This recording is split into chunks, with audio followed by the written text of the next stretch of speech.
शेतकऱ्यांसाठी आजच्या अत्यंत महत्त्वाच्या ठळक बातम्या। शेतकऱ्यांची कर्जमाफी तसेच नमो शेतकरी योजनेच्या हप्त्यामध्ये वाढ झालेली असून पीएम किसानच्या हप्त्यामध्ये देखील वाढ होणार आहे। तसेच पीक विमा व नुकसान भरपाई शेतकऱ्यांना वाटपास सुरुवात। सविस्तर बातम्या पाहणार आहोत। त्या अगोदर चॅनलवर नवीन असाल तर आत्ताच सबस्क्राइब करा। चला तर आजच्या महत्त्वाच्या ठळक बातम्या पाहूयात। मार्डी बाळे देवगावसह 10 गावच्या शेतकऱ्यांना 620 कोटींचा मोबदला। 294 कोटी वाटप। सोलापूर तुळजापूर रेल्वे मार्गासाठी 10 गावातून 178 हेक्टरी भूसंपादनाची प्रक्रिया। विहीर बांधा अनुदान घ्या। जिल्हा परिषदच्या कृषी विभागाकडे कोट्यावधींचा निधी उपलब्ध। विहीर बांधकामांचे कार्यारंभ। आदेश। शक्तीपीठ विरोधी शेतकरी मुंबईत मुख्यमंत्री म्हणाले समस्या सोडवू। 12 जिल्ह्यांतील शेतकऱ्यांचा इशारा। संसाराची राखरंगोळी करून महामार्ग बनवू नका। खोक्या भोसलेल्या प्रयागराजमध्ये पकडले। पोलिसांची कारवाई उद्या बीडमध्ये आणणार। लाडक्या बहिणींची संख्या तब्बल 13 लाखांनी वाढली। आकडेवारीसह मंत्री आदिती तटकरेंचा दावा। विरोधकांचा सभात्याग।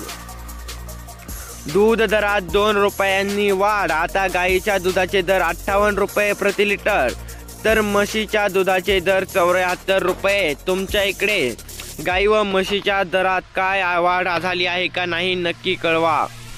फेब्रुवारीत किरकोळ महागाई दर 7 महिन्यांतील नीचांकी पातळीवर। शेतकऱ्यांना कर्जमुक्ती देण्यासाठी काय घाबरता। मुनगंटीवारांनी दिले आव्हान। शक्तीपीठ करा पण पहिले पानंद रस्ते करा।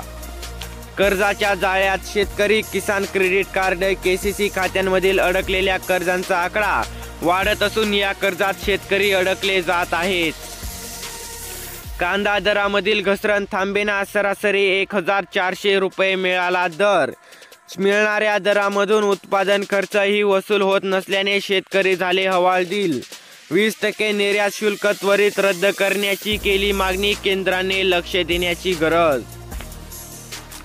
4.50 लाख क्विंटल कापूस खरेदी। हमी भावाचा लाभ घेण्यासाठी कापूस उत्पादक शेतकऱ्यांनी 15 मार्चपूर्वी नोंदणी करणे बंधनकारक। स्मार्ट मीटर विरोधात शेतकरी संघटनेचे सावंतवाडीत उपोषण। कोकण विदर्भात पुढील 2 दिवस उष्णतेचा कहर। भारतातील गव्हाचे उत्पादन सर्व विक्रम मोडणार। अन्न मंत्रालयाचा सुधारित अंदाज। मोहरीच्या उत्पादनात घटीचे संकट तर 31 दशलक्ष मेट्रिक टन गहू खरेदीचे उद्दिष्ट। औरंगजेबाचा काळ म्हणजे भारताच्या इतिहासातील सुवर्णयुग। माजी आमदार न्यायमूर्ती बबन कोळसे पाटील। मंदिर पाडणे बलात्कार जिजिया कर अत्याचार म्हणजे यांना सुवर्णयुग वाटते का। शेतकऱ्यांनो फार्मर आयडी तयार करून घ्या। जिल्हा अधीक्षक कृषी अधिकाऱ्यांचे आवाहन। कांद्याचा दर पुन्हा घसरल्याने शेतकरी अडचणीत। सरासरी भाव प्रति क्विंटल 1600 रुपयांवर। 20% निर्यात शुल्क हटवा। उत्पादकांची दुहेरी कोंडी। लालसगावमध्ये फेब्रुवारीच्या प्रारंभापासूनच कांद्याची आवक मोठ्या प्रमाणात सुरू। कांद्याचे दर पुन्हा घसरल्याने शेतकरी अडचणीत। सरासरी भाव प्रति क्विंटल 1600 रुपयांवर तर 20% निर्यात शुल्क हटवा। पांढरा कांदा 10 टन उत्पादन। ग्राहकांची मोठी पसंती। भौगोलिक मानांकनामुळे कांद्याचे ब्रीडिंग। खरीपाची तयारी सुरू। राज्यासाठी 47 लाख टन खताचे आवंटन केंद्राकडून मंजूर। मुनगंटीवार सरकारमध्ये राहून आमचं काम हलकं करतायत। तूर खरेदीच्या ऑनलाईन नोंदणीसाठी मुदतवाढ। तूर खरेदीसाठी राज्यभरात जवळपास नाफेडचे 373 व NCFचे 125 असे एकूण 497 केंद्र सुरू झाली आहेत। खरेदी केल्यानंतर साधारणतः 2 ते 3 दिवसांत शेतकऱ्यांना त्यांचे पैसे मिळण्याची प्रक्रिया जलद गतीने करण्याच्या संदर्भात निर्देश दिले असल्याची माहिती पणन मंत्र्यांनी दिली। 5.25 लाख विमा अर्ज बाद। कृषी विभागाच्या फेर तपासणीमध्ये बोगस विमा अर्जाची ही पोलखोल झाली असून यामध्ये फळ पीक विमा योजना आणि खरीप व रब्बी हंगामातील फळ पीक विमा योजनेतील अर्जांचा समावेश आहे। आतापर्यंत राज्यातील 5.25 लाख पीक विमा अर्ज बोगस आढळलेले आहेत।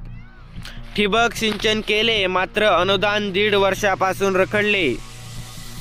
कांदा पिकाचे उत्पादन घटल्याने शेतकरी निराश। दरवर्षी या भागात एकरी 150 क्विंटल पर्यंत येणारे कांदा उत्पादन यावर्षी बरेच शेतकऱ्यांना एकरी 60 ते 70 क्विंटल पर्यंत आले आहे। 22,000 शेतकऱ्यांच्या बँक खात्यात 18 कोटी रुपये जमा।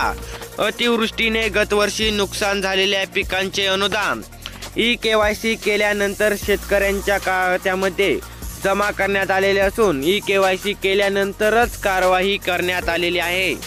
अशाच प्रकारच्या बातम्यांकरिता आपल्या चॅनलला आत्ताच सबस्क्राईब करा, म्हणजे तुम्हाला झटपट बातम्या लवकरात लवकर पाहायला मिळतील।